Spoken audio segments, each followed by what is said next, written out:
Algo trading में भी क्या कोई रिस्क होता है? डेफिनेटली। एल्गो ट्रेडिंग का मतलब ये नहीं कि आप प्रॉफिटेबल ही रहोगे, वो इक्वल रिस्क है जो मैनुअल ट्रेडिंग में है।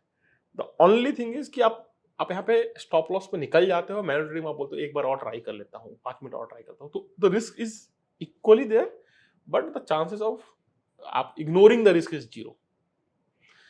आप मैनुअल ट्रेडिंग में आप रिस्क को इग्नोर कर देते हो।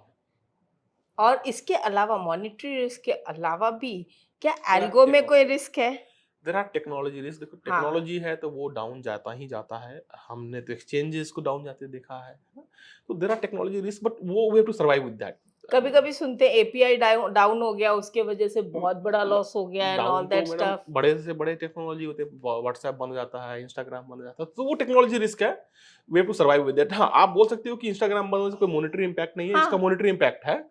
बट जब कोई एल्गो बिल्ड कर रहा होता है तो उसका 2-3 लेयर ऑफ अल्टरनेटिव सोच के रखता है कि अगर ये फेल हो गया तो ये सर्वर किक इन कर लेगा, या ये एपीआई फेल हो गया तो वो एपीआई किक इन कर लेगा।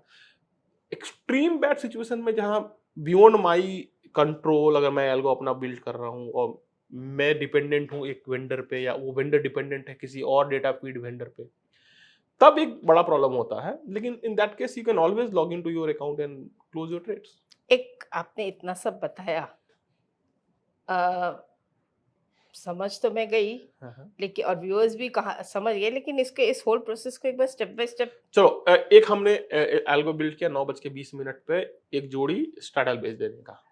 9:40 पे हमारा कनेक्शन टूट गया ब्रोकरेज से, हाँ, और बाजार तो चल रहा है, वो 100 रुपए का जो जोड़ी है वो 150-200 हो सकता है। हमारा स्टॉप लॉस 125 पे था। तो जब हम एल्गो बिल्ड करते हैं तो हम रखते हैं कि चलो अगर एक इनपुट फीड टूट जाए तो second input feed kick in कर दो।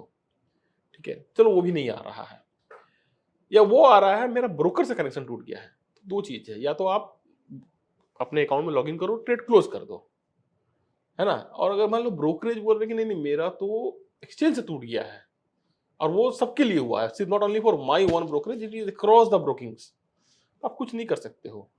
ठीक है, और that risk is even there, आप मैनुअली भी ट्रेड कर रहे हैं, आप अगर मान लो मैनुअली भी ट्रेड कर रहे हैं तो system can go down. So वो रिस्क बराबर हो गया। But then there is a situation where आप अब माने हम स्टॉप लॉस का चेक कर रहे हैं कि भाव चेक कर रहे हैं, स्टॉप लॉस मेंटेन हो रहा है, वो भाव आपको आना बंद हो जाए तब मैनुअल ट्रेड तो लॉग इन। हमने तो स्टॉप लॉस सिस्टम में डाल दिया है ना वाया हम एल्गो। तो देर आर दो चीजें, एक आप जब ऑर्डर भेजो स्टॉप लॉस भी भेज दो, दूसरा जब आप ऑर्डर भेजो स्टॉप लॉस आपके सिस्टम में है, जब वो भाव आए तब आप भेज दो। अच्छा, ऐसा जाता है ऑर्डर। हाँ, ऐसा जाता है। कैसा होता है ना, मान लो हमने लिखा कि 100 रुपए पे जो मेरा ट्रेड हुआ है, वहां से 25%, अब वो स्लीपेज होकर के हो सकता है कि 98 रुपए पे हो, स्लीपेज होकर हो सकता है कि 102 रुपए पे हो, तो 25% 102 से चालू होना है। आप ऑर्डर के साथ भेजोगे तो वो वाला कैलकुलेशन आप नहीं कर पाओगे, आप 100 पे फ्लैट भेज सकते हो। ओके। ठीक है ना। तो एल्गो पे मतलब वो इमीडिएटली स्टॉप लॉस आप सिस्टम में सिस्टम नहीं। बिल्ड कर सकते हो जो रीड करके 10 सेकंड के अंदर नया स्टॉप लॉस भेज दे। पर दोनों तरह एल्गोज है, लोगों ने ब्रोकरेज के सिस्टम में भी ऑर्डर डाल रखा है, और अपने सिस्टम पे होल्ड करते हैं, जब वो भाव मैच करता है भेज देते हैं। तो दोनों तरह के हैं।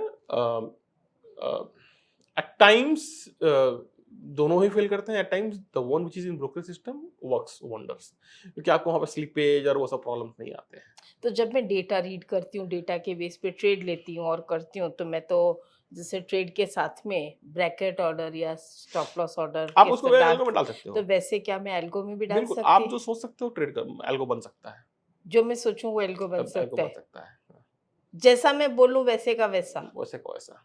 दैट्स। और एल्गो में अच्छी बात क्या है कि आप जो सोच रहे हो उसका बैक टेस्टिंग हो जाएगी, आप सोच रहे हो वो सही में एक ट्रेडेबल आइडिया है या बस विशफुल आइडिया है, आप ओके। हिस्टोरिकल बैक टेस्ट कर लोगे ना। हाँ, तो वो आपको और क्लैरिटी मिल जाएगी कि मैं सिर्फ विशफुली सोच रहा था, या ऐसा ट्रेड करेंगे, या एक्चुअली ये फायदा दे सकता है। तो जो सोच सकते हो वो कोड हो सकता है, वो बैक टेस्ट हो सकता है।